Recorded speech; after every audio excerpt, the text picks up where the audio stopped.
কি মুজাহাদা করেছে উমাইয়ার গোলাম বেলাল রাদিয়াল্লাহু তাআলা আনহু। ওই জমিনের ভিতরে উত্তপ্ত মরুভূমির ভিতরে বালুর উপরে টানা হাসরা করেছে, আর বুকের উপরে মাঝে মধ্যে পাথরগুলা রেখে দিয়েছে। জবান থেকে যখন বলতেন হাত হাত, পাও দিয়া হযরতে বেলালের মুখটা পাড়ায়া ধরতেন। বলেন না নাউযুবিল্লাহ।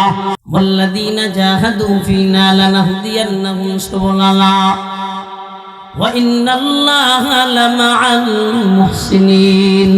ও দুনিয়ার বান্দারা, আমার মালিক আমার আল্লাহ জানা দেয়, এই দুনিয়ার ভিতরে যারা মুজাহাদা করে, মানে ও যুবক ভাইয়ারা পরিশ্রম করে, তুমি নিজেকে প্রশ্ন করো, হে ভাই ও বৃদ্ধ বাবা, আপনি নিজেকে প্রশ্ন করেন। ও আম্মা জান, আপনি নিজেকে প্রশ্ন করেন। ও বোন আমার, একটু নিজেকে প্রশ্ন করো, কতটুকু মুজাহাদা করেছিলাম, কতটুকু চেষ্টা করেছিলাম। তুমি আর আমি দুনিয়ার জন্য যত চেষ্টায় মগ্ন হয়ে গেলাম, 1000 ভাগের 1 ভাগ যদি তুমি আর আমি হেদায়েতের জন্য চেষ্টা করতাম, কোন আমল থেকে গাফিল হইতাম না। চিল্লা বলেন ঠিক কিনা? অথচ এমন একটা দিন আসবে, তোমার মা পরিচয় দিবে না, বাবা পরিচয় দিবে না, ভাই পরিচয় দিবে না, বন্ধু পরিচয় দিবে না, বান্ধব পরিচয় দিবে না। আল্লাহ বলেন, ইয়া আইয়ুহাল্লাযীনা আমানুত্তাকুল্লাহ ওয়াবতাগু ইলাইহিল ওয়াসিলা ওয়াজাহিদু ফী সাবিলি। ও দুনিয়ার বান্দারা, আমার মালিক জানা দেয়, 1 নম্বরে আমাকে ভয় করো, 2 নম্বর ওসিলা তালাশ করো। ওই ওসিলা ভণ্ড পীর হইলে হবে না, ওই ওসিলা বুক ফাইটে যাও বিশ্ব হইলে হবে না, ওই ওসিলা লাল শালু পরনেওয়ালা হইলে হবে না। মুফাসসিরিন কেরাম জানা দেয়, প্রত্যেকটা আমল বান্দার জন্য ওসিলা। চিল্লা বলেন ঠিক কিনা? আপনি নামাজ পড়বেন, এটা আপনার জন্য ওসিলা। এই ওসিলায় মিফতাহুল জান্নাতিস সালাহ, আপনি জান্নাতের চাবি পেয়ে যাবেন। আপনি জিকির করবেন, আপনি যখন জিকির করবেন, এটি জান্নাতে যাওয়ার ওসিলা হয়ে দাঁড়াবে। জিকিরকারীর জন্য নবীজি জান্নাত দেয়, দুনিয়ায় যারা জাকির হবে রে, আমার আল্লাহর জান্নাতে তারা হাসতে হাসতে চলে যাবে।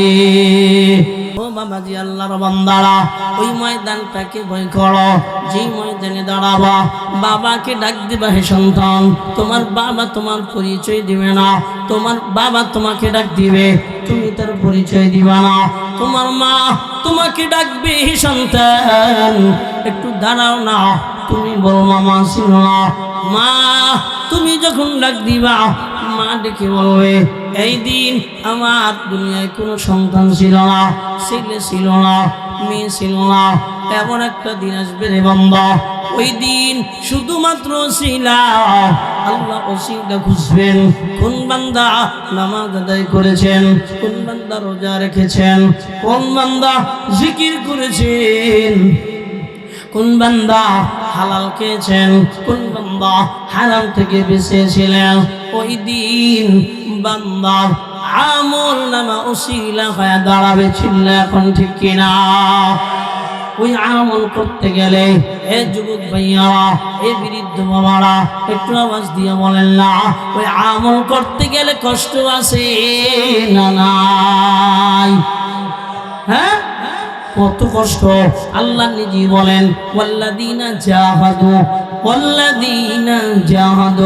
দুনিয়ায় যারা পরিশ্রম করেন, মুজাহাদা করেন, করার মাধ্যমে আমার আল্লাহ দুনিয়ার জমিনে হেদায়েতের অগণিত রাস্তা খুলে দেয়। বান্দার নামাজ পড়তে কষ্ট হয় না। হে দুনিয়ার বান্দিরা, বান্দির কষ্ট করতে কি বলে, পর্দা করতে কষ্ট হয় না, স্বামীর খেদমত করতে কষ্ট হয় না। আর যদি দুনিয়ায় মুজাহাদা না করে আল্লাহর জন্য, ও হেদায়েত প্রাপ্ত হয় না। চিল্লা বলেন ঠিক কিনা? দুনিয়ার জমিনে বেলালে হাবশি একটা কালো গোলাম, এত বড় কালো গোলাম, জি মানুষটার দিক তাকান যায় না।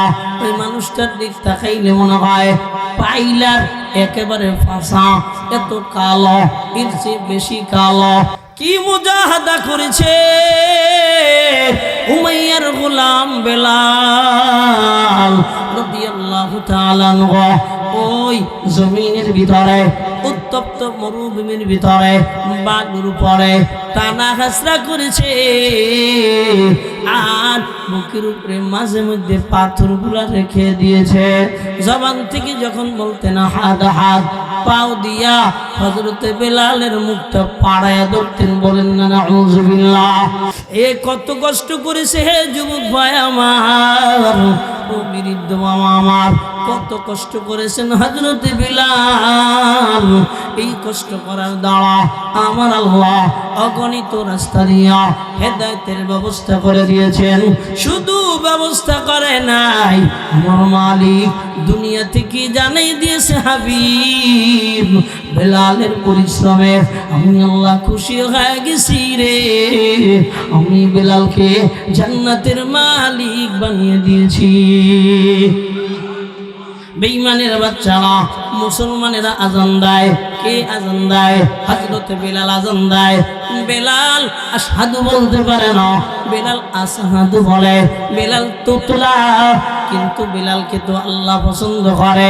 বেঈমানেরা বলে এই মুসলমানদের এমন একটা মুয়াজ্জিন যে ডাকে, এমন একটা কালো, এমন একটা গরিব অসহায়, এবং তুতলা, আরবি ভাষাটাও ঠিকমতো বলতে পারে না। বেলালকে বিভিন্ন ধরনের তুচ্ছতাচ্ছিল্য করে বেঈমানেরা। সাহাবা আজমাইন বলেন ইয়া রাসূলুল্লাহ, ইয়া হাবিবাল্লাহ, বেলালের চেয়ে তো কত ভালো মুয়াজ্জিন মদিনায় আছে। নবী আমার, আপনি অন্য ভালো মুয়াজ্জিন দিয়া, বেলাল যেহেতু আরবি না, বেলালের বাড়ি হলো আবিসিনিয়া হাফসায়, ওখানে তো আরবি নাই। বেলাল, এই মদিনার মানুষ তো আরবি বলা মানুষ, বেলাল আরবিটা পর্যন্ত সুন্দরভাবে বলতে পারে না। এ যুবক ভাইয়ারা, এ বৃদ্ধ বাবারা, বেলাল আরবি বলতে পারে না, টুকলা মানুষ, গরিব অসহায়। ওই বেলাল আজান দিলে এবার অনেকের কাছে ভালো লাগে না। এর ভিতর থেকে সাহাবা আজমাইন বললেন ইয়া রাসূলুল্লাহ, আপনি যদি ইচ্ছা করেন তো আর একটু ভালো মুয়াজ্জিন দিতে পারেন। কিন্তু বেলালকে তো কেউ চিনে নাই। বেলালকে চিনেছেন কে? আরো জোরে ডাক দিয়া বলেন কে? বেলালকে চিনেছেন এই দুনিয়ার জমিনে আমার আল্লাহ। হ্যাঁ, মদিনাওয়ালা নবী বেলালকে চিনেছেন। বেলাল কত বড় দামি নবীজি জানা দেয়। আমি যখন মিরাজের রজনীতে বোরাক থেকে নামলাম, বোরাক থেকে নেওয়া আরশে মুআল্লা, আমি আরশে মুআল্লা ভ্রমণ করলাম, আল্লাহর সঙ্গে কথা বললাম, আমি জান্নাতের ভিতরে গেলাম। আমি জান্নাতের ভিতরে এবার তাকায় দেখি, আমি ঢুকার আগে আগে ওমর বিলাল আল্লাহর জান্নাতে হাঁটতেছে। চিল্লা এখন সুবহানাল্লাহ। নবীজি ডাক দেয়, এ বেলাল, কিসের কারণে এত দামি হয়ে গেল? বেলাল ডাক দিয়া বলে, হুজুর এমন কোন আমল নাই তবে আমি 2 রাকাত তাহিয়াতুল ওযু নামাজ আদায় করি। চিল্লা বলবেন না সুবহানাল্লাহ। কত বড় বেলাল। এবার যখন মুয়াজ্জিন থেকে এবার নাম কাইটা গেলেন, ফজরের নামাজের আযান দিলেন, এত সুন্দর মুয়াজ্জিন, আসসালাতু খায়রুম মিনান নাওম, সুন্দর আযান দিলেন, সুন্দর কণ্ঠের আযান। সব সাহাবীরা মুগ্ধ হয়ে গেল। এমনিভাবে মদিনার মানুষগুলা মুগ্ধ হয়ে গেল। বেঈমানেরা এবার শুরু করে দিল, আজকে বোধহয় ওরা বুঝছে, এই জন্য আরবি ভালো মুয়াজ্জিন দিয়ে ওরা আযান দিয়েছে। কিন্তু না, এই ভালো মুয়াজ্জিনের আযান আল্লাহর দরবারে যায় নাই, আর সে মহল্লায় পৌঁছায় নাই, আর সময় হয় না, ফজর হয় না, সময় হয় না, এবার দ্বিপ্রহর আসে না। না না, ইতিমধ্যে জিবরাইল আমিন হাজির হয়ে গেলেন। ইয়া রাসূলুল্লাহ, ইয়া হাবিবাল্লাহ, আজকে কি মসজিদে নববীতে আযান হয় নাই? নবীজি ডাক দিয়ে বলেন, অন্য দিনের চেয়ে আজকে আযান আরো ভালো হয়েছে। নবীজি দেখে বলেন, অন্য দিনের আযান বেলাল তোতলা, আজকের আযান তো বেলাল না, অন্য সুন্দর মুয়াজ্জিন আযান দিয়েছে। হযরত জিবরাইল আমিন বলেন, ইয়া রাসূলুল্লাহ, ইয়া হাবিবাল্লাহ, বেলালের কষ্ট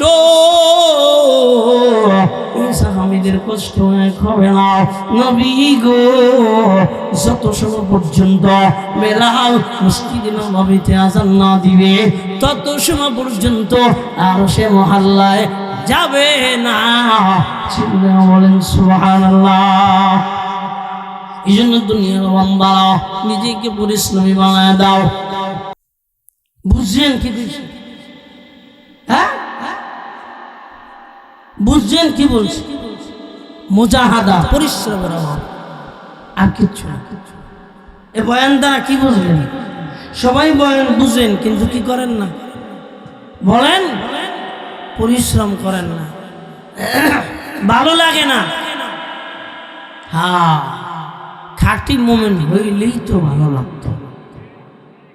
হ্যাঁ, খাঁটি মোমেন্ট হইলে দুইটা দল আওয়াজ দিয়ে, কয়টা দল? কয়টা? একদল হিজবুল্লাহ, একদল কার দল? আর একটা হইল হিজবুস শয়তান। কয়টা দল? সবাই শয়তানের যারা দলে আছেন একটু খেয়াল করে, শয়তান আপনাকে বন্ধু না দুশমন? হ্যাঁ, আল্লাহ বলেন, ইন্নাহু লাকুম আদুব্বুম মুবিন।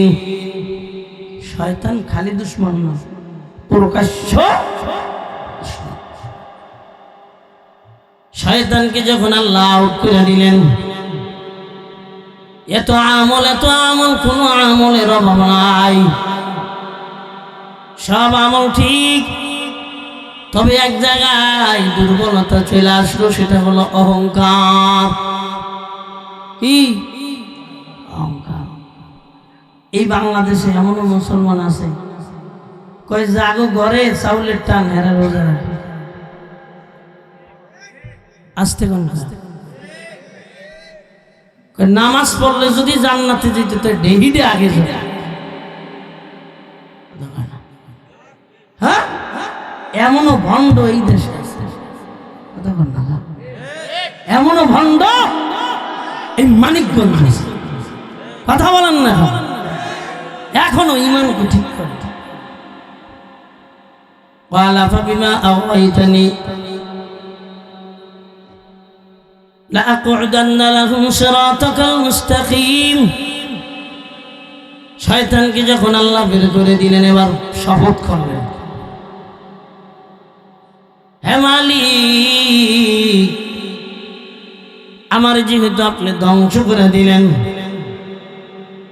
আমাকে যেহেতু আপনি পথভ্রষ্ট করে দিলেন, আমাকে আপনি যেহেতু আপনার রহমতের দরওয়াজা বাইর করে দিলেন, আমার একটা আকুতি, আপনি আমার জানটা কিয়ামত পর্যন্ত রাখবেন। কিয়ামত পর্যন্ত। এবার কত বড় হারামি মানুষের জন্য, মুমিনের জন্য কত বড় দুশমন। এটা যদি এই যুবকরা বুঝতো, একটাও বেঈমানদের পথ অনুসরণ করতো না। আওয়াজ দিয়ে বলেন ঠিক কিনা? আমরা হুজুররাও তো ফাসেক ফুজ্জারের প্রশংসা করতে আর বাকি দেখি না। ফাসেক যে জাহান্নামে যেতেছে, এটারে প্রাণ দিয়ে আরো ভুলে আর ওটা যে ভালো হবে, এমন প্রাণ দিই কোন ফাসেকের প্রশংসা করা, পাম্পটি দেওয়া যায় না, বুঝলেন? এত সোজা ইসলাম। ডাক দেখে আল্লাহ আমার যেহেতু হায়াত দিলা, আমি তোমার সিরাতাল মুস্তাকিমের রাস্তার উপরে দাঁড়ায় যাব। লা আকুদান্না লাহুম সিরাতাকাল মুস্তাকিম সুম্মা লা আতিয়ান্নাহুম মিন বাইনি আইদিহিম ওয়া মিন খালফিহিম ওয়া আন আইমানিহিম ওয়া আন শামাইলিহিম ওয়া লা তাজিদু আকসারাহুম শাকিরিন।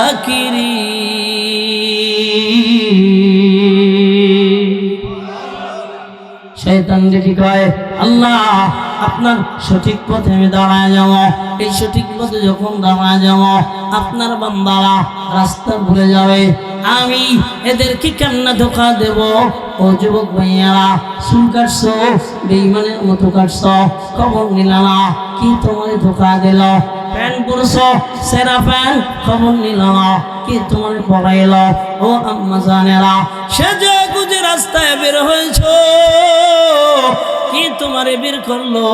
একবারও চিন্তা করলাম না, ভালোভাবে খেয়াল করো। এবার আমার আল্লাহ কোরআন থেকে জানা দেয় শয়তান কত বড় দুশমন। ওয়া আন আইমানিহিম ওয়া আন শামাইলিহিম। ও দুনিয়ার বান্দারা, তোমাদের দানদার থেকে শয়তান নিজে কয় আল্লাহ সুম্মা লা আতিয়ান্নাহুম মিন বাইনি আইদিহিম ওয়া মিন খালফিহিম।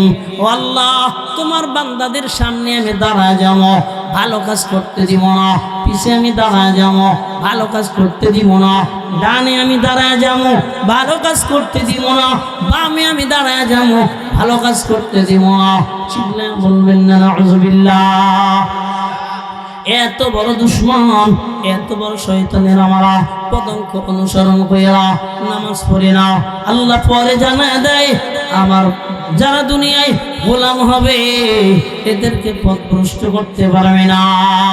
ও যুবক ভাইয়ারা, শয়তান সামনে দিয়ে ধোঁকা দেয়, পিছন দিয়ে ধোঁকা দেয়, ডানে দিয়ে ধোঁকা দেয়, বামে দিয়ে ধোঁকা দেয়।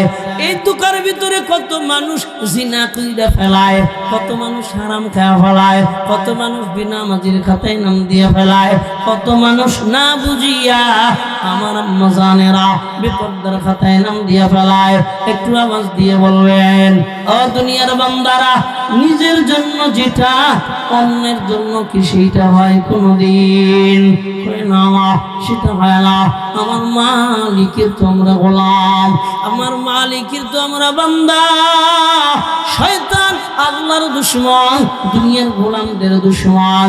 ওই মনিবের, ওই মালিকের, আমার মালিক এবার জানা দেয় এর শয়তান আমার বান্দার সামনে দাঁড়াবি, আমার বান্দার পিছনে দাঁড়াবি, আমার বান্দার ডানে বামে দাঁড়াইয়া গুনাহ করবি। হ্যাঁ, ওই গুনাহ করার পর আমার বান্দা যখন বুঝে ফেলাবে এটা গুনাহ হয়ে গেছে, ওয়াল্লাযীনা ইযা ফাআলু ফাহিশাতান আও যালামু আনফুসাহুম যাকারুল্লাহ।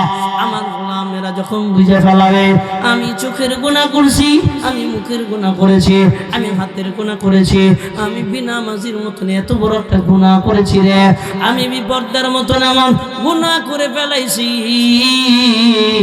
সঙ্গে সঙ্গে আল্লাহ বলেন ফাস্তাগফিরু লিযুনুবিহিম।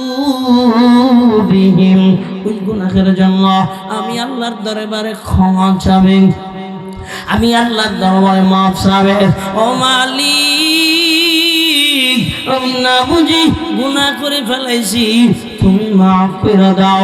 আমার মালিক দেখে কয় আমি ওর জীবনের গুনাহগুলা মাফ করে দেব। চিল্লা এখন সুবহানাল্লাহ। ইল্লা মান তাবা ওয়া আমানা ওয়া আমিলা আমালান সালিহান ফাউলাইকা ইউবাদদিলুল্লাহু সাইয়্যাতিহিম হাসানাত।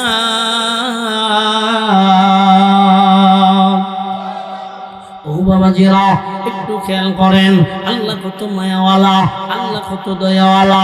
শয়তান ডাক দিয়ে কয় আল্লাহ আমি ধোঁকা দিয়ে জাহান্নামে ফেলায় দেব।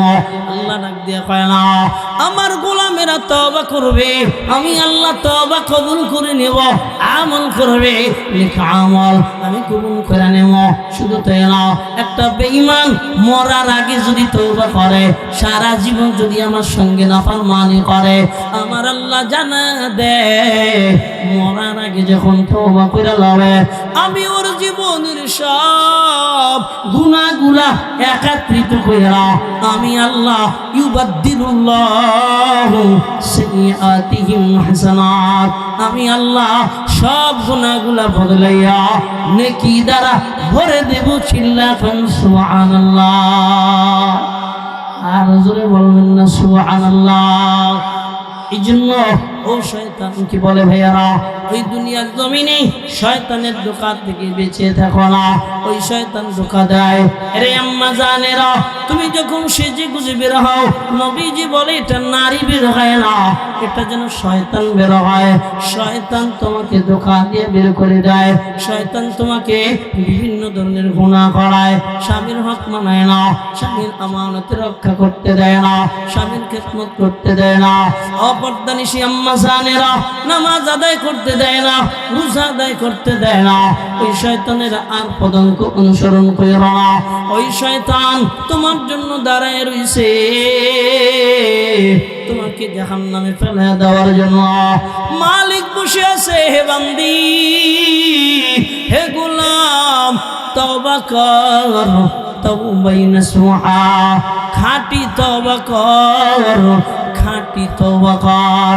খাঁটি তওবাটা যখন কইরা ফেলাবি, আমি আল্লাহ মায়ার দয়া দিয়ে তোরে জান্নাতের মালিক বানায়া দিন। সুবহানাল্লাহ। এক বান্দা, ওই বান্দা এমন বান্দা, ওনার নাম ছিল নাসুহা। কি ছিল? নাসুহা। তবে সূরা তাহরিমের এই আয়াতের সঙ্গে এটা না, ওই বান্দার নামই পড়ে গেছিল নাসুহা। ওই বান্দা এমন একটা বান্দা, যেই বান্দা পুরুষ, দেখতে নারীর মতন, অতীব সুন্দরী, দাড়ি নাই, মুছ নাই। রাজমহলে এবার একটা চাকরি পাইলেন, ঘোষণা দিয়ে দিলেন এই রাজমহলে নারীদেরকে গোসল করানোর জন্য একজন নারী নেওয়া হবে, মেয়েদেরকে গোসল করানোর জন্য একটা নারী নেওয়া হবে। ওটু খুব দুষ্টু কোয়ালিটির ছিল রে বান্দা।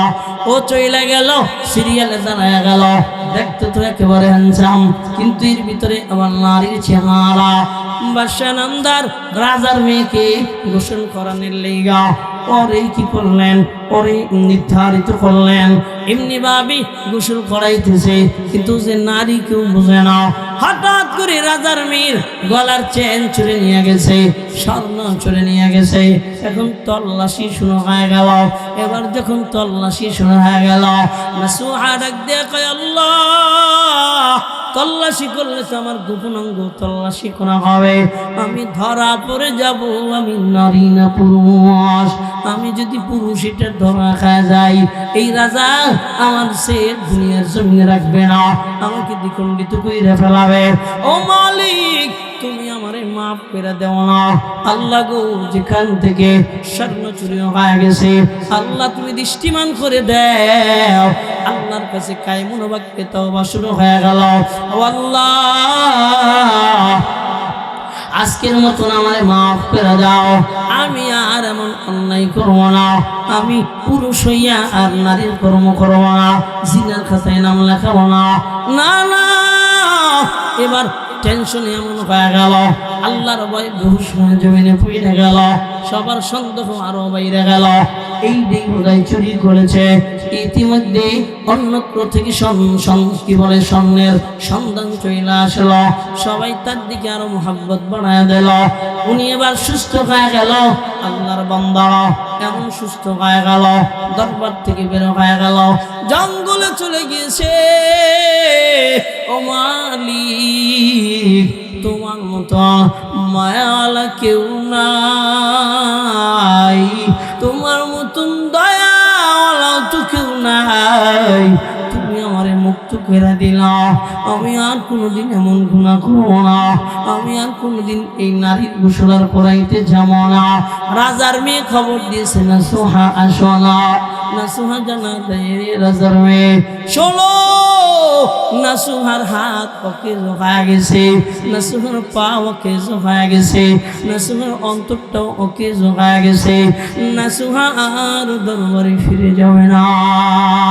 আমার আল্লাহ এমন তওবা করেছে, আল্লাহকে ক্ষমা করে দিয়েছে। চিল্লা বলবেন না সুবহানাল্লাহ। ওরে দয়ার মাওলা রে, ওরে মায়ার মাবুদ রে, কোথায় গেলে পাইব তোমার ঠিকানা, কোথায় গেলে পাইব তোমার ঠিকানা, তোমাকে পাইবার সে ঘুরি আমি দেশ বিদেশে, কোরআনের ময়দানে করলাম বিছানা, কোরআনের ময়দানে করলাম বিছানা, তোমাকে বুঝি আমি পাইলাম না, তোমাকে বুঝি আমি পাইলাম না। ওরে দয়ার মাওলা রে, ওরে দয়ার মাবুদ রে, কোথায় গেলে পাইব তোমার ঠিকানা, তোমাকে হারাইয়া কবরে যাব না, তোমাকে না লইয়া কবরে যাব না। চিল্লা বলেন আমিন। আল্লাহকে পাওয়া দরকার আছে না নাই? সবাই বলেন আছে না নাই? ও ছোট্ট ভাইয়ারা, আল্লাহকে আপন বানায় নাও, আল্লাহ তোমাকে আপন বানায় নেবে। তুমি মোবাইল আপন বানাইছো, আল্লাহ তোমার আপন বানায় নাই। খেলাধুলাকে আপন বানাইছো, আল্লাহ আপন বানায় নাই।